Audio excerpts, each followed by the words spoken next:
मजलिस बचाओ तहरीक तर्जुमान मोहम्मद अमजदुल्ला खान खालिद जिले सूर्यापेट के मामिलागुड़म गांव के जिम्मेदारान व दीगर ने वक्फ बोर्ड चेयरमैन मोहम्मद मसीउल्लाह खान से मुलाकात करते हुए मामिलागुड़म ईदगाह का तहफ़्फ़ुज़ करने की दरख्वास्त की है। पिछले कुछ दिनों से सोशल मीडिया पर एक वीडियो वायरल हो रहा था जिसमें जिले सूर्यापेट के मोते मंडल मामिलागुड़म गांव में वाक़े कदीम ईदगाह के अतराफ व अकनाफ खुदाई करते हुए national highway authority of India की जानिब से नुकसान पहुँचाने का इंकशाफ किया गया था। इस वाक़े के मंजर आम पर आने के बाद मजलिस बचाओ तहरीक तर्जुमान अमजदुल्ला खान खालिद, कांग्रेस कायद उस्मान मोहम्मद खान, गांव के सरपंच, मस्जिद के सदर व दीगर ने मसीउल्लाह खान से मुलाकात की और ईदगाह का तहफ़्फ़ुज़ करने का मुतालबा करते हुए उन्हें एक याददाश्त पेश की। मसीउल्लाह खान ने इस मसले की सुनवाई करते हुए वक्त को इस सिलसिले में हर मुमकिन इक़दाम करने का तयख़ुन दिया है। ये अभी कुछ ही देर पहले मैं वक्फ बोर्ड चेयरमैन जनाब मोहम्मद मसीउल्लाह साहब से मुलाकात किया। ये तमाम लोग जो है मामिलागुड़म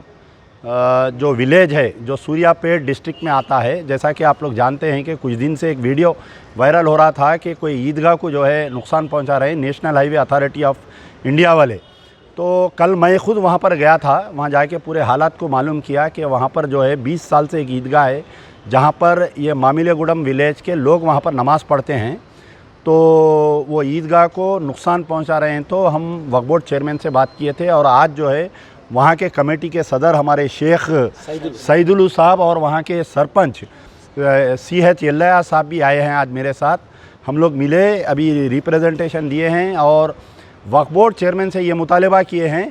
कि इमीडिएट पहले जो है वहाँ पर पुलिस में कंप्लेंट करे NHIA के ख़िलाफ़ में और इस ईदगाह को बचाने की कोशिश करिए। और मुकामी MLA कोदाड़ जो TRS पार्टी के है मल्ला यादव जो है गोल्ला मल्ला यादव है और मेंबर ऑफ पार्लियामेंट हमारे उत्तम कुमार रेड्डी साहब है, दोनों के MP LAD और MP MLA LAD स्कीम से उनके पैसों को लेकर इमीडिएट एक नया जदीद ईदगाह बनाएं ताकि आने वाले रमज़ान से पहले वहाँ के गाँव मामिलागुड़म के लोग जो है नमाज़ पढ़ सके। शुक्रिया।